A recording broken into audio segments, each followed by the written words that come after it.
Welcome to episode 9 of the Moss Wife's Brew. Today I'm joined by Christopher Fulmer, and we are going to be talking about B6 toxicity. So, how are you, Christopher? I am doing awesome these days. Thank you very much. How are you? Yeah, I'm doing okay. I'm in rebound, and we'll get to talking about that in a bit. But okay, so you've had your own journey with this B6 toxicity. You became toxic, and you're healed now. I'm healing. Healing. Yes. Yeah, I'm Oh. about 95% most days. Some days it knocks down to 90, 85%, and then back up to 95. But yeah, about 95% healed. Okay. And how long were you toxic for, and how long have you been healing? That's the big question. Probably toxic about 5 years that I know of. I was symptomatic, knowing symptomatic for about 5 years. I've been in healing. I'm on 28 months and 1 week right now. Uh, Wow. yeah. So, but my toxicity, as I start looking back at historically and stuff, I was probably toxic for about 10 years and just Whoa. didn't know it until about year five when my body just went spastic and started going crazy. But I can look back to some symptoms I was having before then that I knew was B6 now. So Hmm. my background kind of makes me start doing the research and scientific aspect of it in Yeah. about Because 10 years. you do come from a science background. Yes. I had to wear the shirt.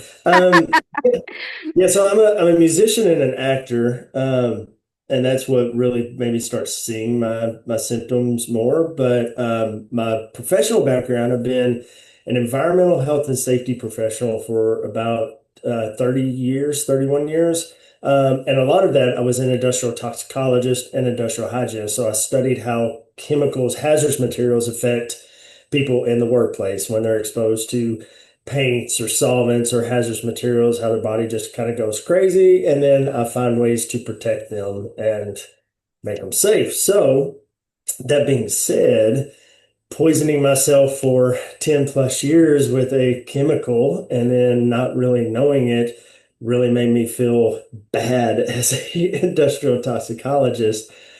But it also, on the flip side, makes it very understandable how majority of people really don't know, and a majority of doctors really don't know. Hmm. As somebody that's in a profession that studies chemicals effects and stuff like that, it's now I can kind of see how doctors can miss it as well.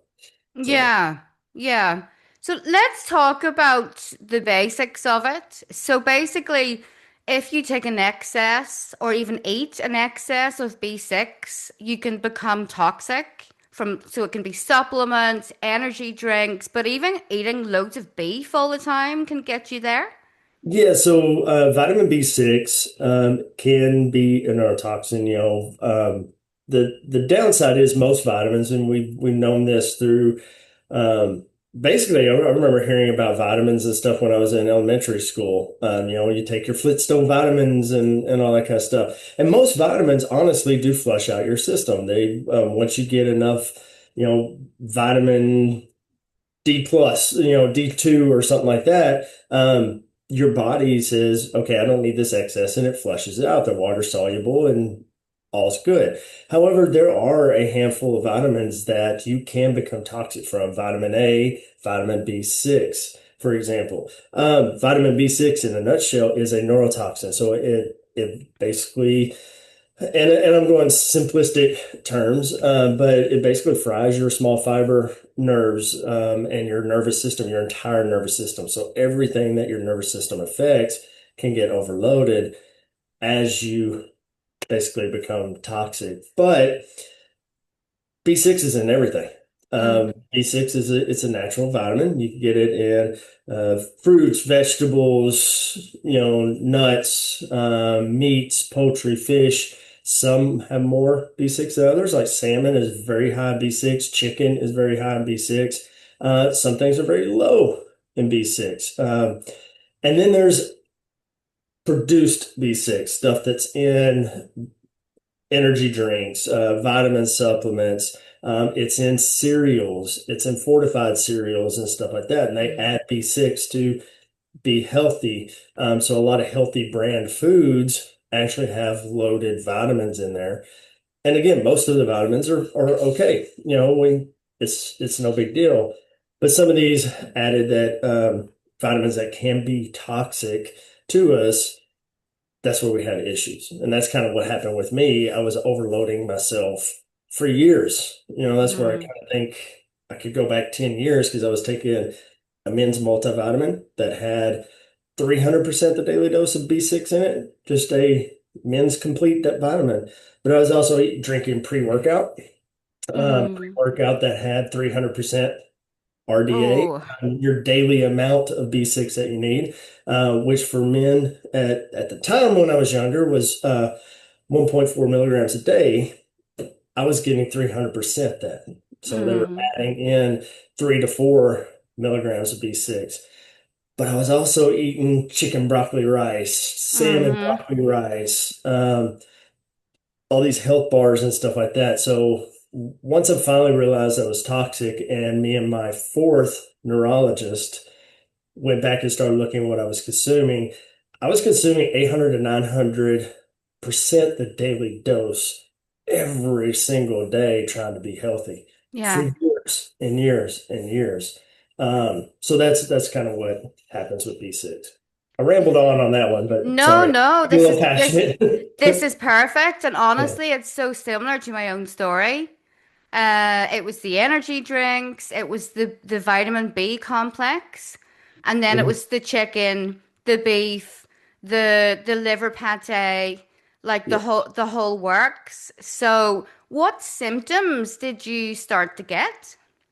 So the first symptoms that I'm looking back at now, because at the time I was running marathons, I was very healthy, exercising daily and stuff like that, but I was getting symptoms that I relate back to, oh, that's just part of the running, that's just part of the training. I was getting some neuropathy symptoms in my feet, I was getting some in my hands, I was getting aches and pains and stuff, but it was hard to see. I was running 15 miles, 20 miles, training for marathons. Some weeks I would actually do 3 or 4 miles a day. Of course, you're going to get body aches and pains and stuff like that, but I shouldn't have had as many. It wasn't until I was on a solo acoustic tour in Florida that I woke up one morning, and this was 2018, and my hands were just like arthritic. They're just very stiff. And at the time, I was mid 40s. So I'm like, okay, I shouldn't be getting arthritic, but maybe I just slept wrong. And then all day as I was driving to my show, my hands were just very stiff and like hard, like they ached to even close. And I was terrified. I was like, I got to play an hour and a half show tonight. How am I going to do that on a guitar? I don't know. Fortunately, by the time I got to the show, it eased up and everything was a little bit better. But that was the first symptom, and that was probably about October 2018. After that, I would wake up in the middle of the night with panic attacks randomly. Mm-hmm. One night I woke up and my heart rate was just through the roof. My feet were ice cold neuropathy, but I was thinking I was having a heart attack, even though it wasn't hurting. But I was laying in bed contemplating going to the emergency room for a heart attack, but talked myself out of it. Woke up the next morning, down my pre-workout, took my B complex, and went for a run. Felt a little bit better, but it just kept happening and happening. The the nail in the I'm sick coffin, put it that way. Um, I came home from a trip, went to bed, and it was December, but I had the heat on in my house. It's Mm. usually cold and stuff, but I was pretty warm. Laid down in bed, and I just got complete like shivers all over my body. It was like I was hypothermic. My body went into just freaked out mode, pretty much. And I was laying in bed and just could not stop shaking. It was my whole body was just trembling. And it wasn't like I was cold. It was like my muscles and fibers and nerves and everything going crazy. Um, Went to the emergency room because it wouldn't stop after about 30, 40 minutes. It wouldn't stop. All sorts of tests, even did a CT scan of my head and everything. Doctor came out and said, stress, anxiety, just um, take some time off, go home, you'll be okay. And it just didn't stop. It happened again a couple days later, started getting random symptoms. Um, and then that was something's wrong, something's not right here. Um, and then I went to a trip to Wisconsin a couple weeks later. And while I was in Wisconsin, I was training for a full marathon. So I was getting up at 4 in the morning. I would go take my pre-workout, go run 2.5 miles, and then go teach. I was teaching a class to a company on, oddly enough, chemical exposures and stuff. Went and taught 2 8-hour classes and killing myself, go sleep for, a couple hours and then get up and train again. And then one morning I woke up and it was like somebody poured lava down my entire back. It was Oh. just intensely painful. And it just went out to my shoulders and was going out to my arms. I was getting neuropathy. Had to go teach 8 hours that day. And the only thing that would relieve me was like hunching over during breaks and stuff like that. And it would kind of ease a little bit. Went to a chiropractor out while I was there. They did some x-rays, couldn't find anything, popped my back. He made it worse. I finally was like, I'm coming home. I took a flight straight home, went straight to the emergency room. Again, all sorts of tests. It was still burning. They put me on some anti-inflammatories, which actually kind of helped. Um, I know now why. But the next morning, I went to a neurologist, my first neurologist. They did nerve conduction, said there was, some sensory nerve damage on the left side, but not a lot. All sorts of tests, and her solution was stress and anxiety and probably alcoholism because she asked if I drank. I was like, well, I'm a musician, but I have probably 4 or 5 rum and cokes a week. It's Mm. like, oh, okay, well, how long you been doing that? I'm like, again, musician. I do that a lot. I get free drinks wherever I go. She's like, well, your neuropathy in your hands, that's similar to alcoholism. That's what it is. Oh. Put me on Lexapro and sent me on my way. And it didn't stop. It just kept getting worse and worse. And that was end of 2018, beginning of 2019. That's when my true journey actually started. And it was years of MRIs, CT scans. I probably had 5 MRIs, same CT scans, um, two cardiologists, switched neurologist in there. The first one was stress and anxiety. The second neurologist says it may be some compression in your neck because I had C3 and C4 was compressed from headbanging so many years. Uh, he said that explains half your symptoms, but not the other half. Another neurologist in there was just, I really don't know what it is. You're just going to have to live with it. Honestly, that was his diagnosis. Um, all these tests and everything always came out normal. Mm. No issues, except for the compression in C3, C4, but I know that really doesn't cause anything. It wasn't until 2021, 22. Now I'm getting my years mixed up. I think it was 2022. I finally begged my primary health care physician to give me a new doctor. My blood pressure was just spiking to, I think the first time I went to the ED or emergency room for it, it was 185 over 98 one night at like midnight. I woke up and my blood pressure was Wow. through the roof.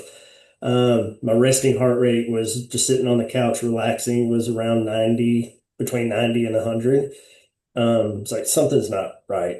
And he sent me to a new neurologist who actually sat with me for about an hour, listened to everything, looked through all my old MRIs, and looked through all my medical records, came in. He goes, "It's not MS.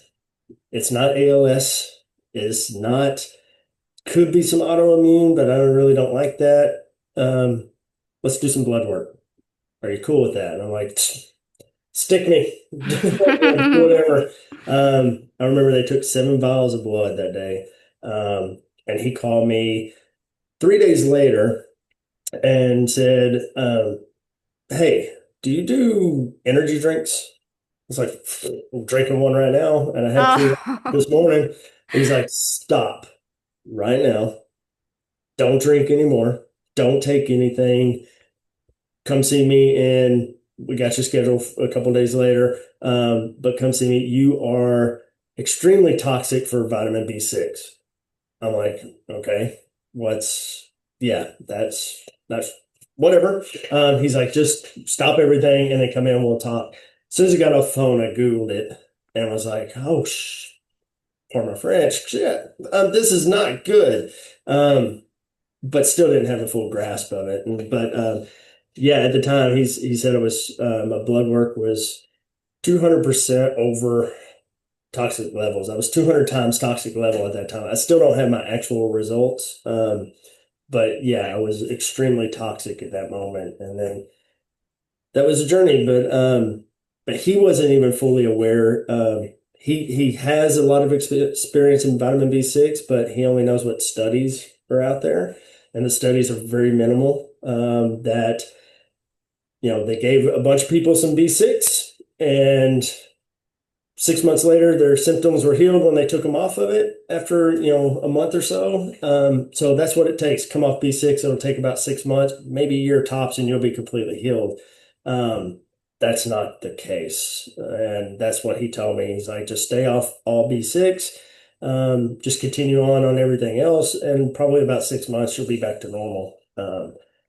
But we all that deal with B6 know that's not the case. Here I am 2.5 years later, and I'm about 95%, but I was having some minor symptoms this morning. So, yeah. Oh.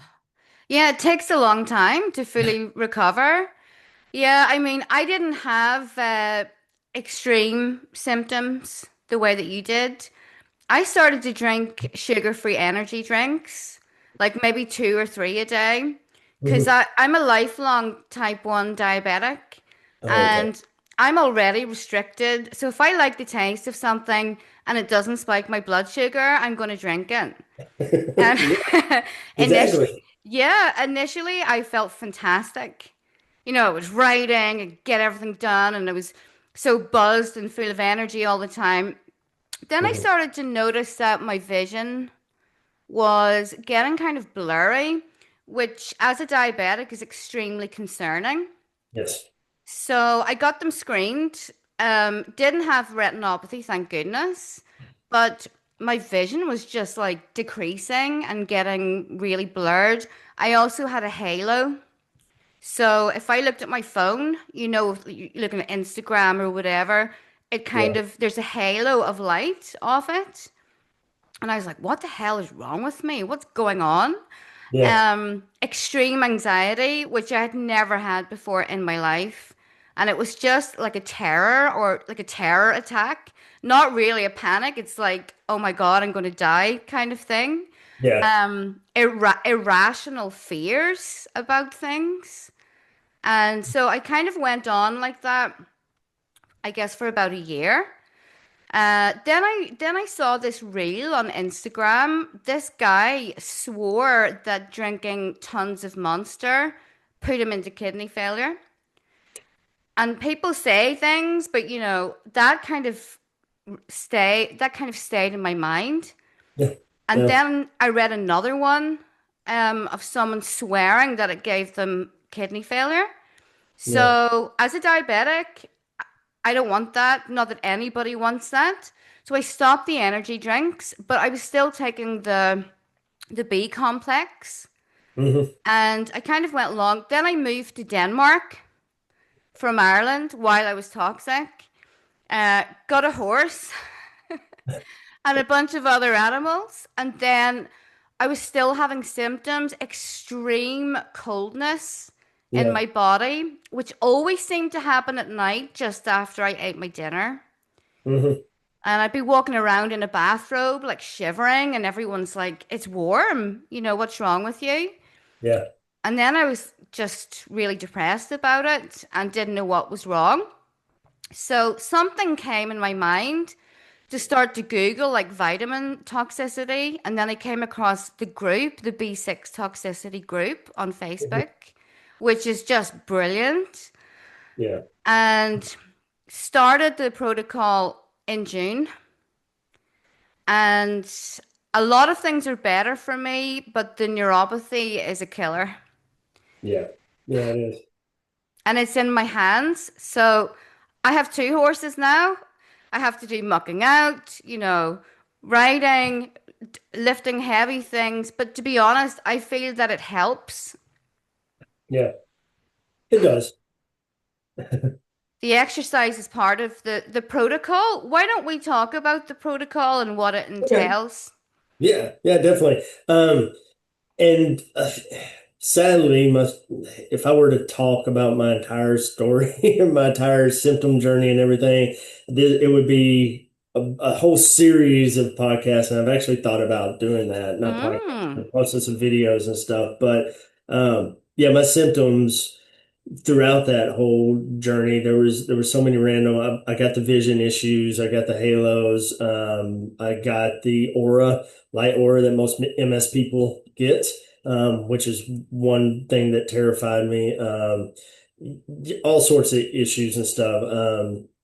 Even got breathing issues at night. And I still get that every once in a while where I wake up in the middle of the night, my breath's gone, my lungs are stopped. Not like an asthma attack, they're stopped, and I have to Mm. restart them. So you get COPD issues and sleep apnea issues and stuff. So that every single symptom of B6, aside from a few that only females get, I've had to some Yeah. extent. But when I found out I was toxic, like I said, all my neurologist told me was stop taking it. About 6 months, you'll be okay. No worries, maybe a year, but yeah, that was it. And he gave me some gabapentin in case I needed it, which I've tried it for about 3 days and it zoned me out, and I'm like, never again. So I really didn't have much help. Um, so the first 3, 4 months of my healing journey, I didn't find the group.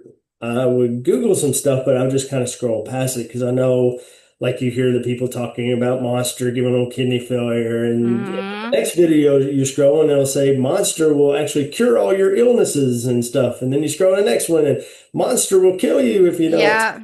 It's hard to believe people. And me being, science background, I want facts. I want Mm. documentation. I want research. I want studies and all that kind of stuff.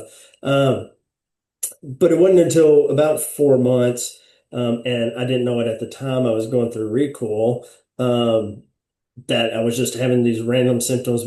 I got better, right? Probably the first 3 or 4 weeks after coming off of it, probably 80% of my symptoms went away.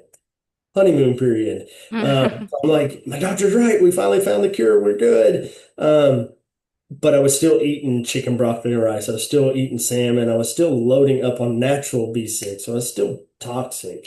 But then recall hit and I started getting these symptoms and stuff like that. And I got basically my esophageal sphincter stopped working and I was getting extreme GERD and extreme regurgitation and stuff, and it just scared the crap out of me worse than any of the other symptoms, and I couldn't really eat anything.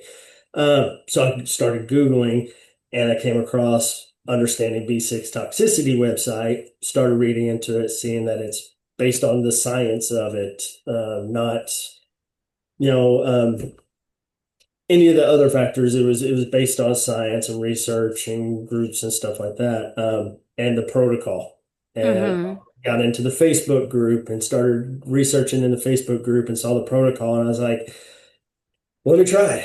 I mean, I don't have anything else. And the protocol is not anything extreme, but it's basically diet, watching your B6 intake very, very closely, staying at or below, just below 100% RDA of B6, which isn't easy, but No. it's achievable. It really is. So diet, exercise, which is Hmm. crucial. And that's every single health plan out there, and every doctor will tell you diet and exercise, diet and exercise. So I'm like, oh, that's a no-brainer. Um, but then hydration, making Hmm. sure we properly hydrate.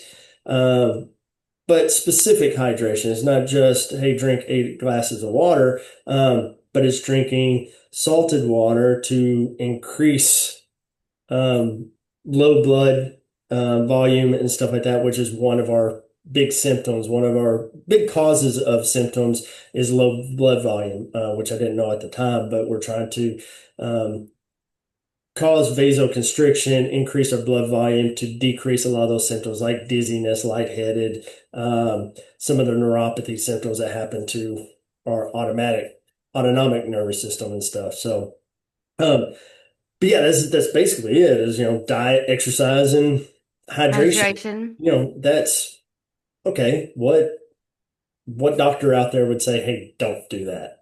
That Yeah.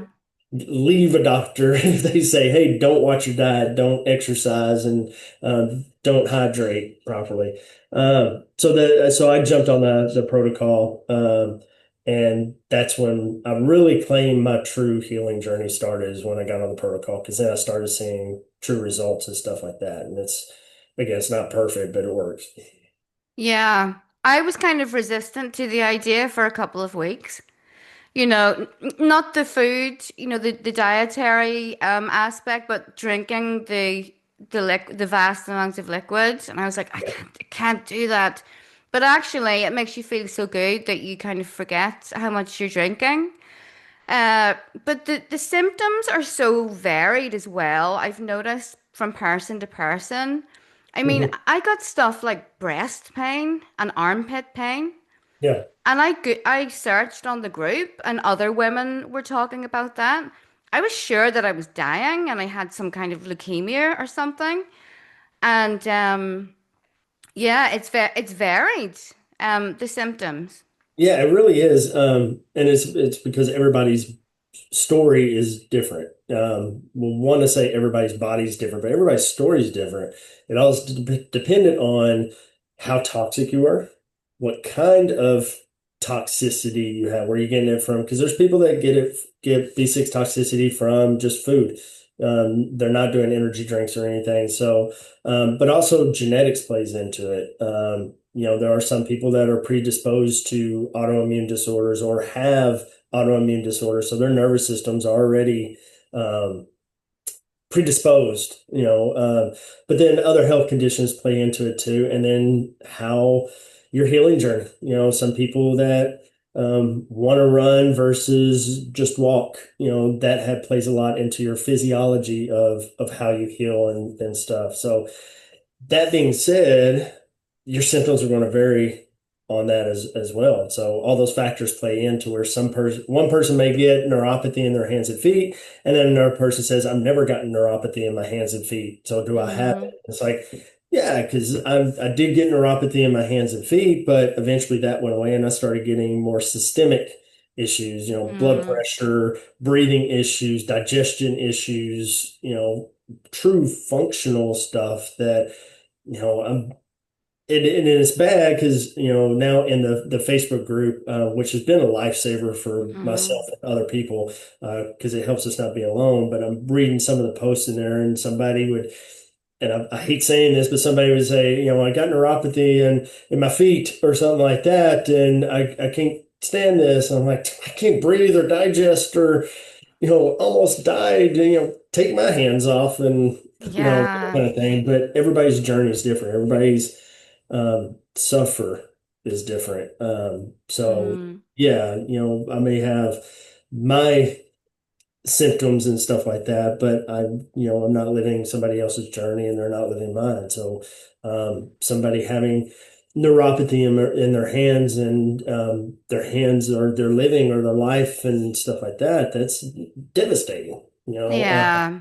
and it is painful. It sounds to people that haven't gone through it, and you're like, neuropathy in your hands and feet. It's very painful. It's Hmm. not something to be taken lightly. So yeah, it's crazy how this affects. And I try to jump on and help people as much as I can and kind of talk them through it and let them know, hey, yeah, it's you may not have got neuropathy in your hands and feet, and most people do. You still could have B6. It still doesn't mean you got MS or a life-threatening illness. It could possibly be B6, so don't fret about it, kind of thing. Yeah. Yeah. On the right path. So Yeah. It's one of the first symptoms for me was that I gained weight, like 20 pounds for nothing. yeah, And I looked really puffy, and I just didn't feel like myself. But then since I've been on the protocol, it's just fallen off, the oh cool. weight. So some people will lose weight and some people will gain weight. It's so random, it seems. Yeah, yeah, and it's and I think some of it is just one, the stress and anxiety adds to it because stress and anxiety has a physiological impact on your body too. So we're going through the stress and anxiety of being sick, on top of being sick, on top of, and you got to think about what all your nervous system controls. Mm. Absolutely everything in your body. So hormone production, hormone decrease in production. So that could cause some people, if their hormone are affected, then that could cause them to gain weight, could cause them to lose weight. If their digestion system is affected, if they're stress eating and not really realizing it, that's what happened to me. I found a group of foods that I could eat. Oddly enough, it was junk food that is great for you to eat. So I was eating pizza and Oreos and all this stuff because it's like that's all I can eat right now in the beginning of my journey. So I gained a lot of weight in that aspect. But then when my digestion system messed up, um, actually in during rebounds, um, I lost my swallow reflex. And Oh, so I was 14 months into my healing, and it's the whole mechanism right here that causes food to go back into your throat to stop working at oh times. no. So even trying to drink a little bit. So I ended up losing about almost 20 pounds because I would just there's a group of foods I knew I could eat like smoothies and protein drinks and stuff like that, and I wasn't working out. And my rebound was about 4 months. Mm. So I lost a lot of muscle mass that I had, um, lost everything. But now back to chunky again. So No. it's a roller coaster journey. Yeah. Yeah, well, it's just good to be feeling better, isn't it? Because Yes. it's so terrifying. And I think one of the scariest parts of it is you're not in control of it feels like your own mind because of the anxiety and the panic and this disturbance to sleep. Yeah. Now, I would still get that if I accidentally go over my B6 for that day. I will Yeah. wake up 3 o'clock, numb, throbbing, sore hands. And the only way to stop the pain is to walk around, which obviously wakes you up and you can't go back to sleep again. Yeah. But you have to be careful about other supplements. Not only do they sneakily add B6 to them, but stuff like magnesium, we can't take that. No.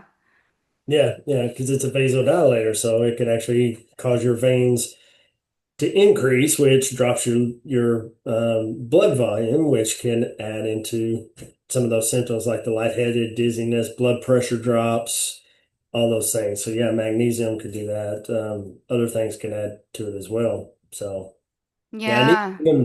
my neurologist. My last visit about a month ago, 2 months ago now, was looking at my levels, and my B12 was a little low. He's like, "Hey, B12 is a little low. B6 on the low, okay side. So why don't you take a B12 supplement?" I'm like, no, I'm not taking a supplement. He's like, "Well, this is an okay one." I'm like, "I know, but I'll get it from food." He's like, "Well, I want you to take it. Increase. It's not a toxic one." So I took it, and I started seeing some more symptoms pop up. Oh. And it says only B12. I'm not worried about B12 having that effect. But you really don't know what else they put in there. So I was getting some heart arrhythmias again. And I'm like, you know what? I'm done. Yeah. I don't need it. I'll find some foods that have some added B12 and go from there. But on my the crazy thing with my symptom journey, every the entire time from toxicity to now even nighttime is when I got most of my symptoms. I would wake up every morning symptom free, no symptoms Hmm. at all. I might have had a bad night, sleep was horrible or whatever, but I would wake up every morning completely free of symptoms, and it was a gauge on, okay, I'm going to get up, and once I start moving around or doing whatever, let's see what the day holds. Because every day my symptoms were different. It Hmm. wasn't, I couldn't say consistently I would have XYZ symptoms. Because even when I woke up in the middle of the night one night, my entire left side of my body was numb. And Hmm. I would wake up the next morning, great.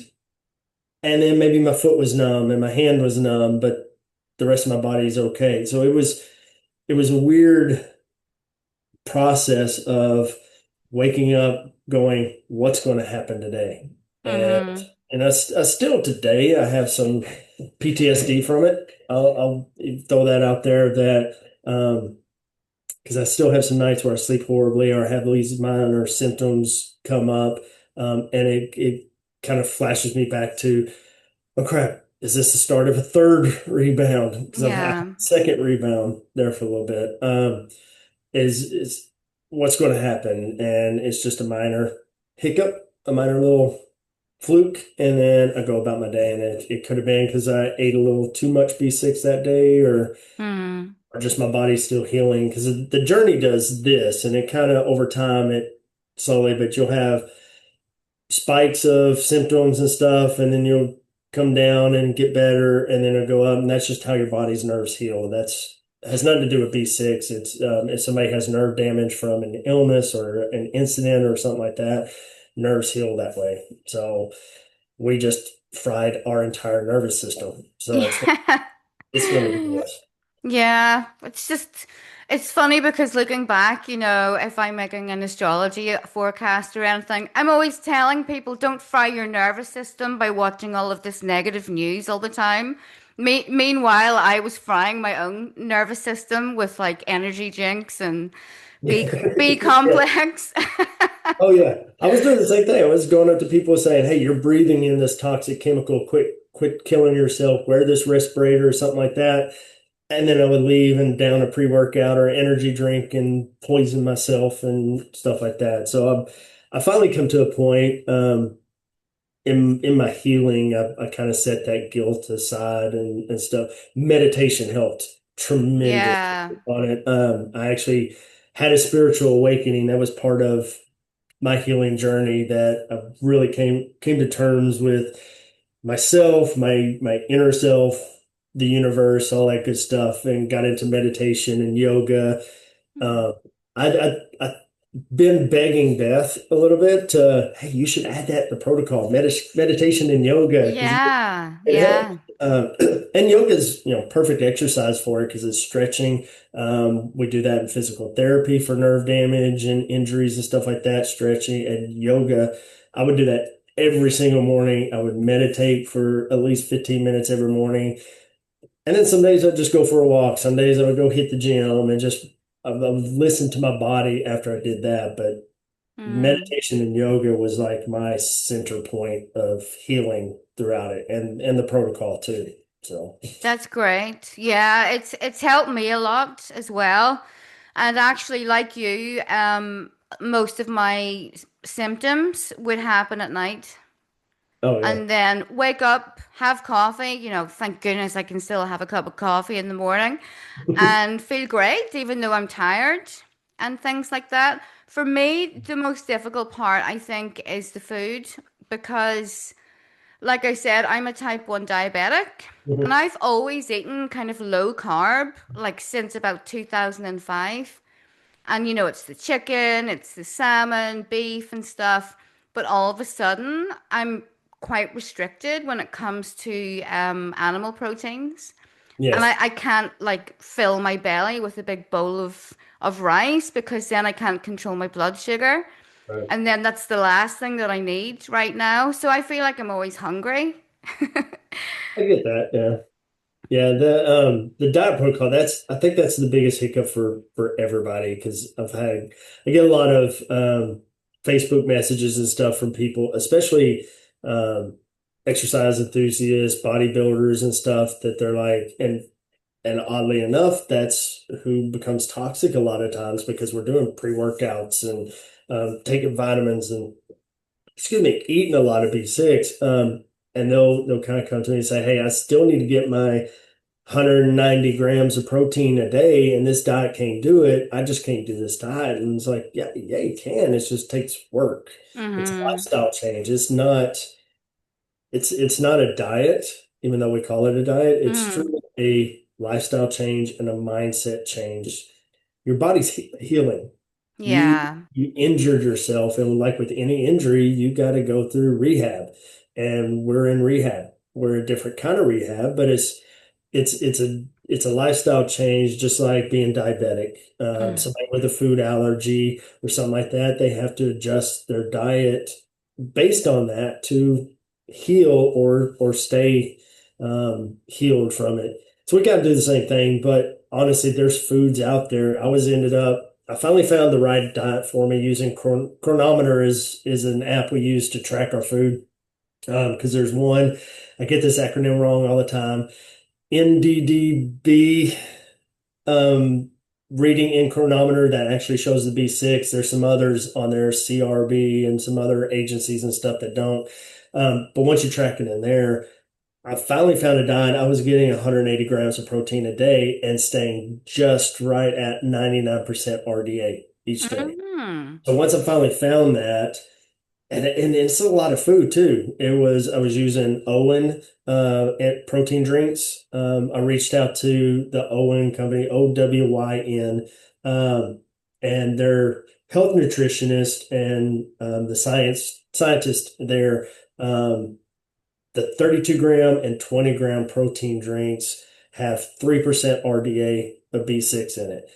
Their complete nutrition brand has 22% because they add nutrients and stuff in it. So making sure, okay, which protein drink can I use? Okay, I'll do that 32 gram, but then eating egg whites and adding Mm-hmm. egg in there, canned tuna, canned salmon, canned chicken has less B6 than natural chicken and stuff. Beans and salads and all this stuff. And basically, at the end of the day, I was eating right about 2,400 calories a day for me, but I was getting 180 grams of protein. I was eating constantly. I was snacking constantly. It was like, okay, I'm eating too much, but I was building back my muscle mass that after I lost all that weight and stuff. So there's things in there. We get some people that message and they're terrified to eat any B6. And it's like Mm-hmm. you don't want to get no B6 because you could get B6 toxicity from not getting enough. You could get some of those same symptoms, not toxic, let me rephrase that. You could get the same toxicity symptoms from being B6 deficient. Um, Yeah. but you can get it from toxic too. So you got it's a fine balance. But now my diet is I don't use chronometer anymore. I kind of know what foods I'm going to eat. But even when I go out and stuff, I can look at the menu and go, okay, well, I'll have the chicken Caesar salad and I'll pick some of the chicken off, but I could eat a huge salad of that and I'll be good. And then I'll have pizza tonight. That's awesome. And then we'll go out and I could find some fish on the menu, or I could go eat sushi and find the right Mm. sushi roll and stuff like that, where it doesn't have overloaded with B6. So now I'm not as terrified to go out and eat and venture out and stuff because I've learned the diet and stuff like that. But it takes time and it's a lifestyle change. It is, yeah. It's a real lifestyle change.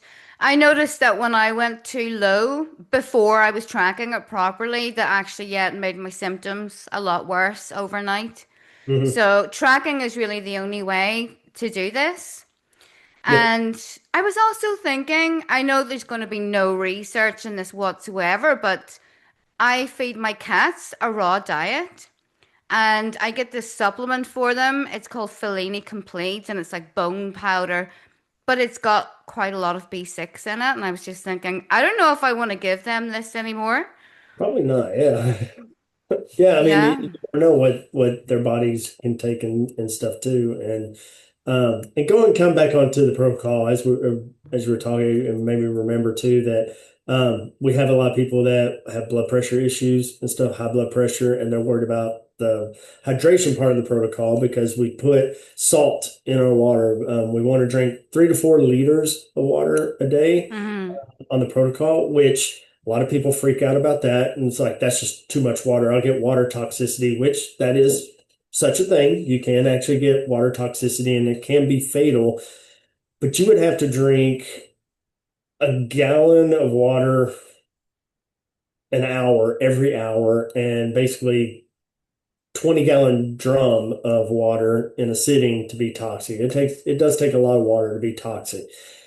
The recommended amount of water for a man like me is around 3 to 4 liters. For women, it's 2 to 2.5 liters recommended Hmm. daily amount.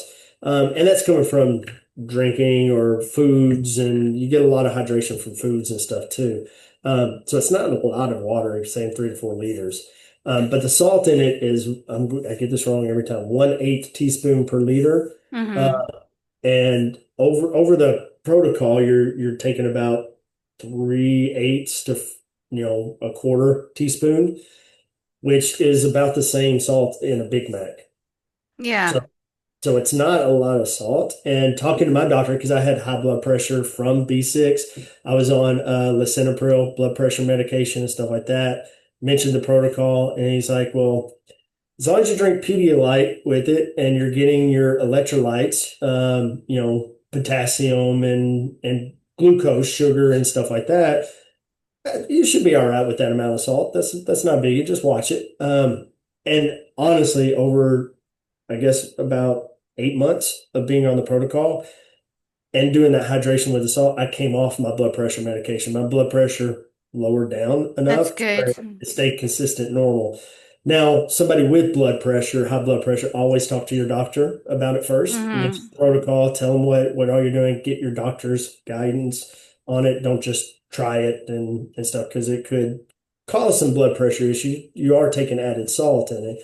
But the protocol is at 3 to 4 liters of salted water. Plus, we add in coconut water for some of our electrolytes. I chose Gatorade. Um, Hmm. that, but I did use coconut water, and then the Pedialyte is at night to kind of help in those symptoms while we're fasting and not Hmm. hydrating. So it helps with night symptoms. I did that during rebound, but then I stopped using that. Now I drink probably about 2 to 3 liters a day, but it's not salted. And I still drink my Gatorade during the day just because I got addicted to Gatorade, but it's Gatorade Zero. So I'm still doing the hydration part of the protocol and the diet. I stick pretty close to RDA just because it's a lifestyle change, but and exercise, I exercise every day. But Yeah. I don't focus on chronometer anymore. I don't focus on all that, but I'm still doing the protocol to this day, just an altered version of it for me. So Yeah. And I guess that you're always going to be careful then with your input of B6, like meats and things like that. You're just always going to be cautious about it. yeah, a little bit. I've still watched my diet. I haven't ate salmon in 2.5 years now. But I'll eat like if I'm staying strict to my diet and exercise, I'm trying to lose weight for a role or something like that in a film. I'll eat tilapia, rice, and beans with shrimp on it too, and about an 8 ounce thing of tilapia and then 12 shrimp give me about 30 grams of protein, and I stay about 30-ish% RDA with that. Uh, Mm.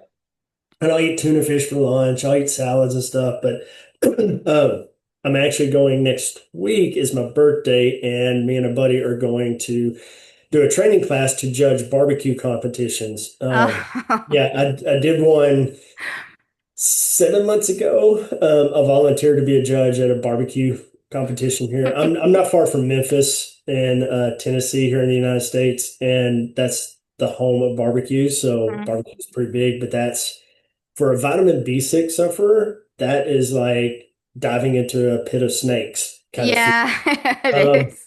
But they were bringing in, and it was so weird. They were bringing in plates of beef tips, and I'm sitting here going, that is probably 500% RDA of B6.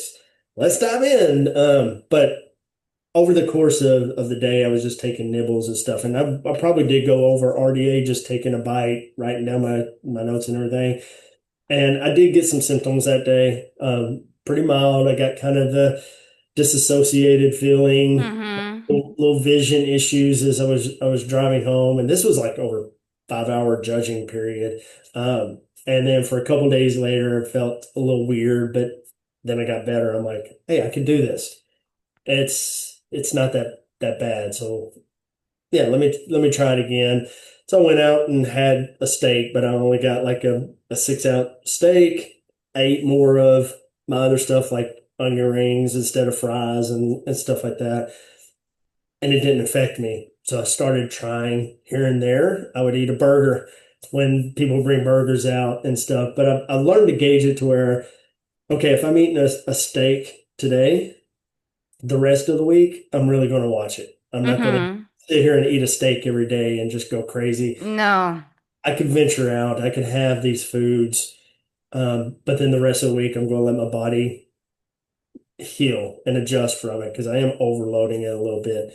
Um, I know if I go over too many days, I'll probably going to have, I call it flares now. And I let people Yeah. know, hey, I'm having a flare. I really can't deal with it. But my flares now, even when I have symptoms, like I said, I'm 28 months in. Um, I'll get my swallow reflex still bothers me some. I'll have sleep issues. Like last night, I got 7 hours. Yeah. That's Two good. nights 2 nights ago, I only got like 4.5. So Mm-hmm. I still have some issues where my body won't let me sleep very well. Uh, Yeah. but when I have too much B6, it'll really affect it. I don't get neuropathy or anything anymore. Most of it's, some breathing issues kind of flare up. I'll see my blood pressure start going up a little bit. Um, so then I'll adjust and go it out. The way I'm looking at it, as toxic as it was for so long, it's going to take me probably, I'm going to be one of the longer ones to heal. There are some in our group. And if you go to the website, understandingb6toxicity.com, and the Facebook group, you'll see a lot of people talk about their stories on there, my stories on there. There's some people that healed pretty quick within a year. They Mm-hmm. really didn't go through a bad rebound. And then there's others like me that went through a horrible, miserable rebound. I was laid up for probably a month at home. Um, and then there's some that it took about 3 years to really heal. And then now they're at the 5 year mark and they're about 95%-ish and stuff. I'm going to be in that group. I've made my mind up. I'm going to be probably the 3 to 4 year healing. So I still got another year to go. And then I'm got my mind made up. I'm never going to be 100%. I'm probably going to be at 95% the rest of my life, which is great because I was at 5%. Yeah. And there's some people that came pretty close. They were bedridden Mm-hmm. for a long time, and their body was really shutting down. Um, so being 95%, I'm okay. Great. Yeah. I'm really okay with that. So I've come to terms with that, and going back on the spiritual side of it, that helped me get there tremendously. Yeah. The thing that it's really taught me discipline. Mhm. I have no choice but to be disciplined. I mean, yes, I've always been type 1 diabetic, but I would have some cake at the weekend and, things like that. But now, I have to be super strict and log everything and, drink the fluids and all of that. But it has actually taught me discipline, whereas I did not have that before. Yeah. And I've proved that I'm strong, I think. Mhm. Yeah. Yeah. Yeah, it taught me discipline, taught me some control, Mm-hmm. taught me that empathy, gave me a ton of empathy for others that are going through it as well. And it kind of gave me some insight there, gave me a lot of spiritual awareness too, Mm-hmm. more so than I've ever had in my life. But on the flip side too, it kind of I don't even know how to put it. It kind of made me realize I could survive a lot more Mm-hmm. than I really knew I could, that what the body can actually take and that the body can actually heal itself from just about anything if you let it. That Yeah. that's the key. If you let it, and there was a couple times I would just lay back and go, all right, body. It's your show. I'm along for the ride. What do you need me to do? And I listen to my body every day now. That's what Yeah. the gift it gave me to listen to my body, because it will tell me, you know what, dude, gym isn't for you today. The couch is. Just rest. Yeah. You've been pushing a little too hard. I'm like, and I'll have friends call, or I'll have things. They're like, hey, what are you doing tonight? Couch. That's what I'm doing tonight. I'm reading a book and just relaxing. Like, oh, but come to this show, come to this and this. I'm like, sorry, I can't. Um, I'll join you next time, but I'm listening to my body, and it Mm-hmm. does work. Because if I push it too hard, I'll have some big flares, even still. So I've learned. Yeah.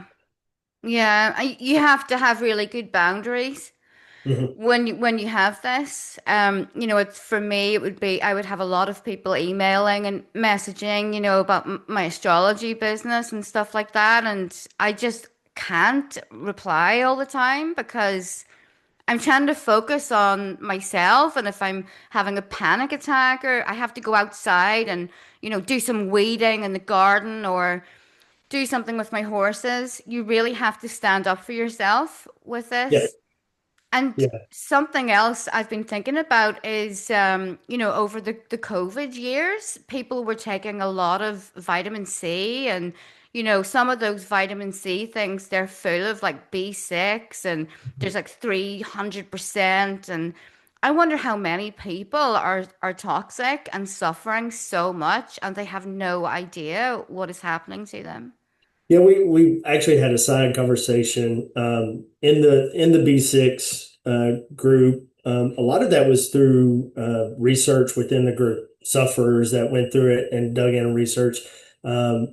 Beth, who is the founder of Understanding B6, had some groups and stuff, and we still have some side groups that are we call them the Brain Trust. It's a lot of us with science backgrounds, and me being a toxicologist, there's some others in there that are research scientists and doctors and stuff like that. And then we're all sufferers of B6.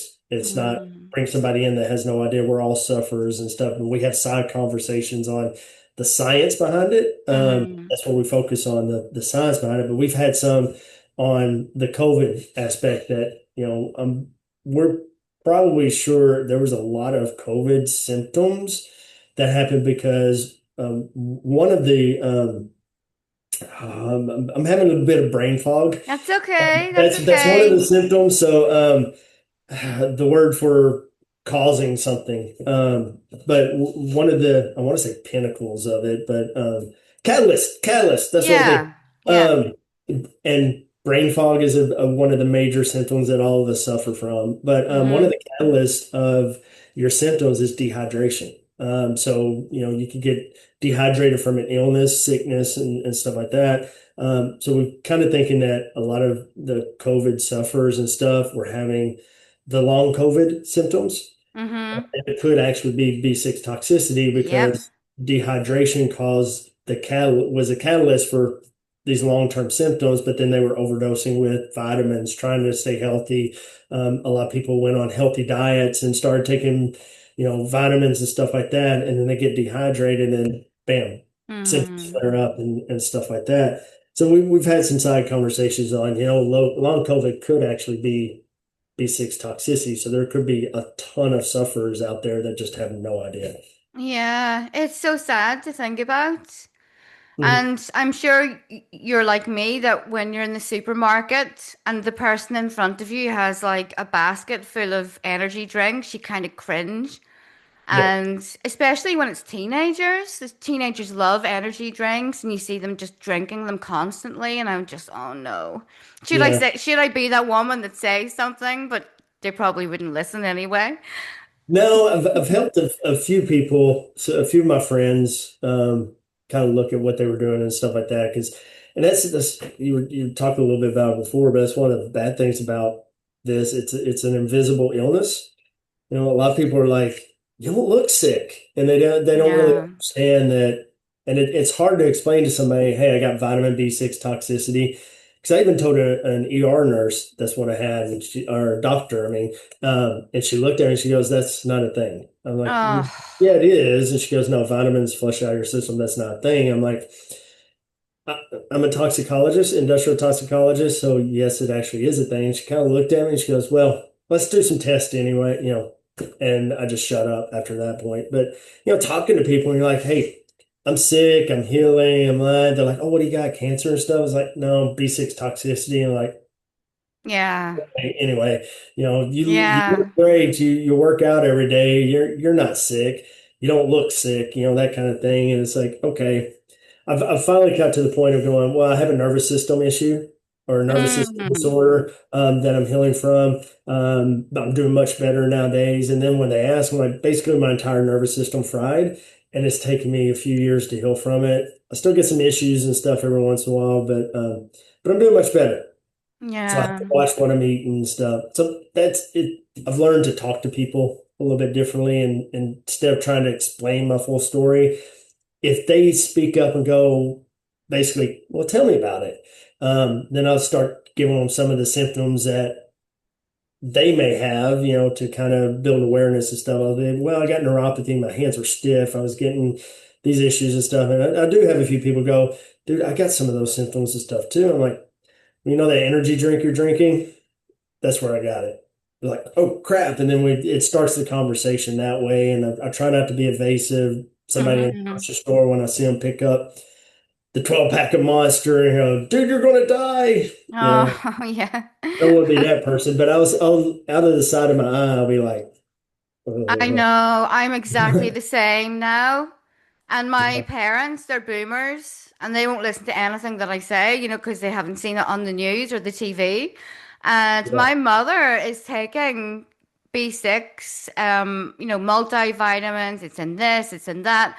Then they're having chicken for dinner.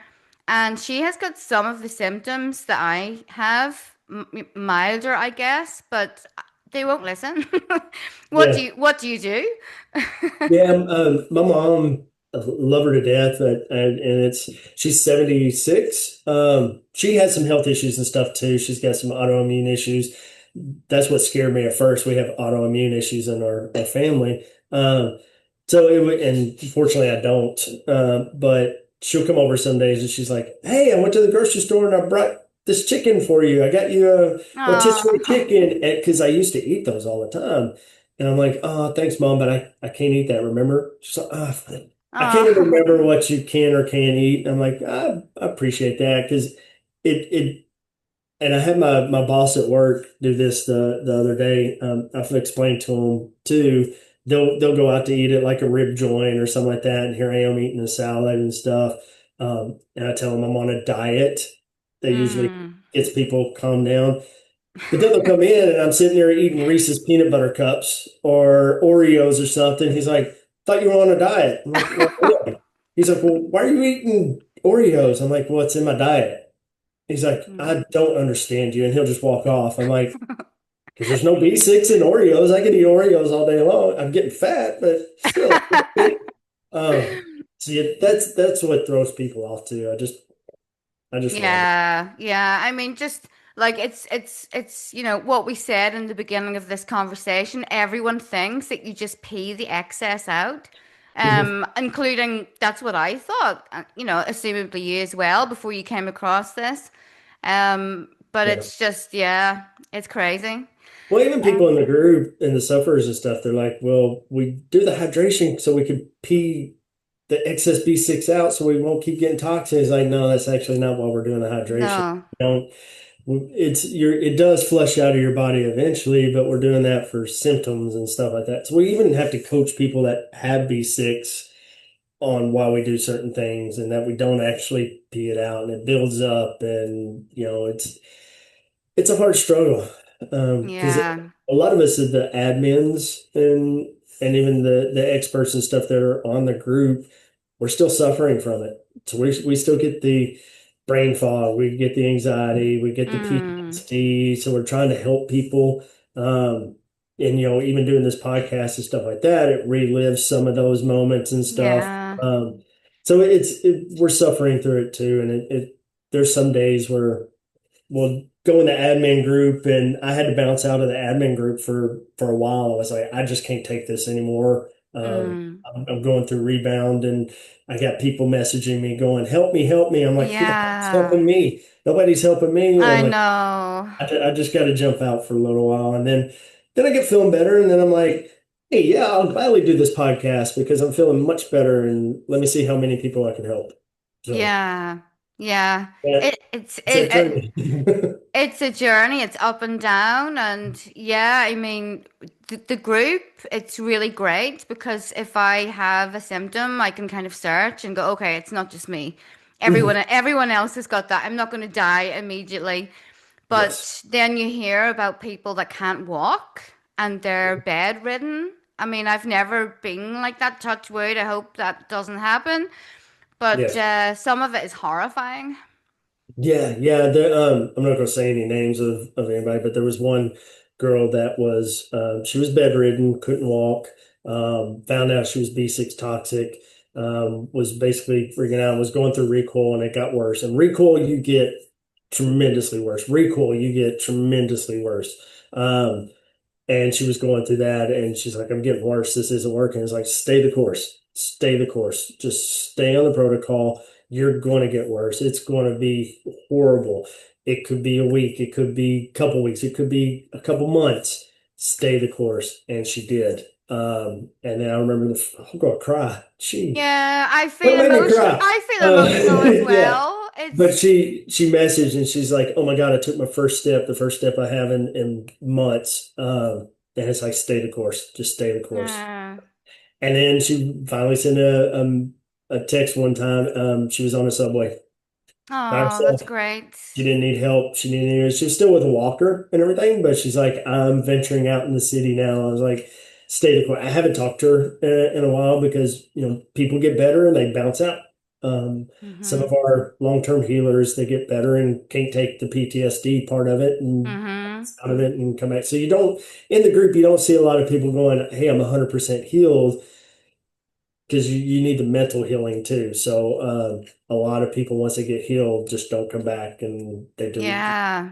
So there's a lot of sufferers and people going through the initial part of it in there. So it gets daunting for newcomers coming in, but you can heal. You can do it. Yeah. Yeah. Absolutely. Well, thank goodness for people like you. What would we do without you? I mean, I would have no clue, and I consider myself kind of well versed when it comes to, health stuff. I've had tons of things before, and I've always healed, and but this is something else because there's like no quick fix at all, and Yeah. every day is like a roller coaster. Am I mentally ill? Why am I having these anxiety attacks in the middle of the night? Yeah. Having to go out and check my animals a million times in case I've left like the gate open or there's going to be a fire. It's like complete Yeah. insanity. Yeah. Yeah. And I'm thankful to the original group, Beth and all the originals that suffered through. It's weird saying I'm thankful for the people that suffered through this. I But know what you mean. yeah, thankful to them that helped build the group and the website and stuff like that, because they didn't have anybody. They didn't have a group. Yeah, they They didn't. No, and they tried taking B6 completely away, and they healed quicker, but it was basically the symptoms were 120%. They Oh, so painful and horrible, and there's no medication, there's no magic pill. They just suffered through it and then developed the protocol and stuff. So I'm thankful to all of them, everybody in our admin group that's still kicking around. I'll jump on the page every once in a while and mm, answer some questions and stuff like that. I'm always hovering. I look at it every day. I may not talk or answer every day. When I see a lot of people really struggling and posting a lot of stuff, then I'll post a video, or try to do a positive post on, hey, I'm here's yeah. my 28 month, and here's what I'm doing. I think I did my 2 year one. and posted and stuff. And I'm planning to do more to kind of help out, but it's been my life's crazy busy and chaotic. And again, I'm still healing too. So Yeah. it's kind of hard to juggle everything because I do this podcast and then I got a movie podcast I'm doing Oh. tomorrow afternoon on a film, nothing to do with B6 or anything like that. So it's just yeah, it's bouncing around, but this is my main priority. It really is trying to help people heal from it and stuff. Great. Well, it has been an absolute pleasure speaking with you, Christopher. Thank you so much. Yeah. And just take care. And thank you so much for sharing your wisdom and your journey with me today. Well, thank you for having me on. Let me share my story and mentioning understanding b6toxicity.com, the Yeah. website. It's not my website, but it's my group and the Facebook group and stuff. And thank you for your story as well and doing this. It's a very, very big pleasure to talk to you and meet with you. You are welcome, and I'll put the links below the podcast so people can look for themselves for the Cool. website. Awesome. Thanks, Christopher. Thank you.